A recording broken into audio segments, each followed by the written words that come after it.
ইসলামী আন্দোলন বাংলাদেশের মোহতারাম আমির পীর সাহেব চরমোনাই যুগান্তকারী সিদ্ধান্ত নিয়েছে।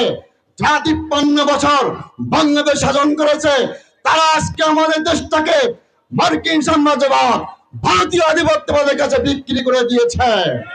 এর হাত থেকে বাঁচানোর জন্য পীর সাহেব চরমোনাই ইসলাম প্রেমিক, দেশপ্রেমিক, মানবতা প্রেমিক জনগণকে নিয়ে, ইসলামপন্থীদেরকে নিয়ে একটি জোট গঠন করার অন্যতম ভূমিকা পালন করেছে।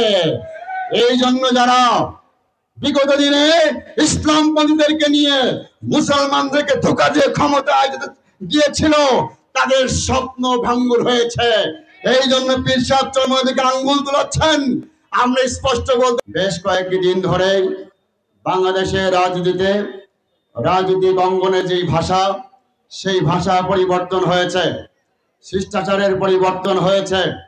একটি দল বিভিন্ন সময় আমাদেরকে আওয়ামী লীগের দোষর হিসাবে আখ্যা দিতে চাই, অথচ ইসলামী আন্দোলন বাংলাদেশ কেবলমাত্র একটি দল যারা সব সময় যে কোনো সরকারের আমলে ইসলাম, দেশ, মানবতার বিরুদ্ধে অবস্থান নিলে তাদের বিপক্ষে সর্বপ্রথম ইসলামী আন্দোলন বাংলাদেশী কর্মসূচি দিয়েছে, প্রতিবাদ জানিয়েছে, প্রতিরোধ করেছে, মাঠে ছিল। কিন্তু দুঃখজনক বাস্তবতা হচ্ছে এই রাজনৈতিক প্রতিহিংসার কারণে ইসলামী আন্দোলন বাংলাদেশকে অন্যদের দোষর বলে আখ্যায়িত করা যাচ্ছে। আমরা সেই বন্ধুদেরকে বলতে চাই, যারা আমাদেরকে দোষর বলেন, আপনারা কি তলের ভাত নুন দিয়ে খেয়েছেন? আপনারা কি নিজের চোখে নিজের আঙ্গুল দিয়ে দেখেছেন কারা কারা কখন আওয়ামী লীগের দোষরি করেছে, আওয়ামী লীগের সাথে আঘাত করেছে? এটা বাংলাদেশের মানুষ জানে। আমরা দেখেছি আওয়ামী লীগের 15টি বছরে যতগুলি নির্বাচন হয়েছে, সমস্ত স্থানীয় নির্বাচনে তারা অংশগ্রহণ করেছে, চেয়ারম্যান হয়েছে, মেম্বার হয়েছে, উপজেলা চেয়ারম্যান হয়েছে, ভাইস চেয়ারম্যান হয়েছে, পৌর মেয়র হয়েছে, এমনকি তারা বিভিন্ন সিটি কর্পোরেশনের মেয়র হয়েছে। আমরা এখন উজ্জ্বল দৃষ্টান্ত দিচ্ছি। বর্তমান চট্টগ্রামের মেয়র, তিনি কোন সরকারের আমলের মেয়র হয়েছে জাতি জানে, কিন্তু আওয়ামী লীগের সরকারের আমলের মেয়র এখন চট্টগ্রাম সিটি কর্পোরেশনের দায়িত্ব পালন করছে।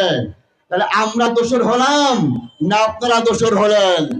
নাম্বার 2, 14 সালের নির্বাচনে বিএনপি সহ অন্যান্য দল যান নাই, আমরাও জাতীয় নির্বাচনে অংশগ্রহণ করি নাই।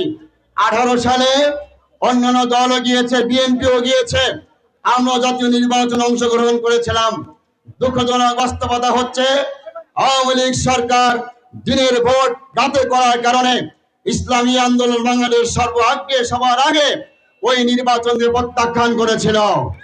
কিন্তু বিএনপির ভাইয়েরা নির্বাচন প্রত্যাখ্যান করেন নাই, বরঞ্চ 2022 সালের 10 ডিসেম্বর পর্যন্ত আওয়ামী লীগের ফ্যাসিস্ট হাসিনা দিনের ভোট রাতে কারাকারি সংসদকে ধান খাওয়ায় বা জীবিত রাখেছিলেন।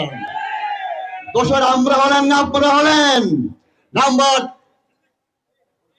3 হচ্ছে, আমরা দেখেছি বর্তমান যে সমস্ত আওয়ামী লীগের প্রতিষ্ঠান রয়েছেন, ব্যবসায়িক প্রতিষ্ঠান রয়েছে, আওয়ামী লীগের জায়গা দোকান রয়েছে, কারা দখল করেছে মিডিয়া আমরা দেখতে পেয়েছি।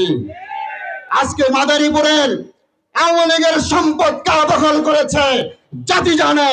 সরকারি জায়গা, বেসরকারি জায়গায় কারা চাঁদাবাজি করছে, কারা দখল করেছে, জনগণ কিন্তু ভালো করে জানে।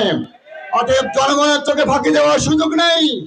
আজকে ইসলামী আন্দোলন বাংলাদেশে বলে আঙ্গুল তোলার অন্যতম কারণ হচ্ছে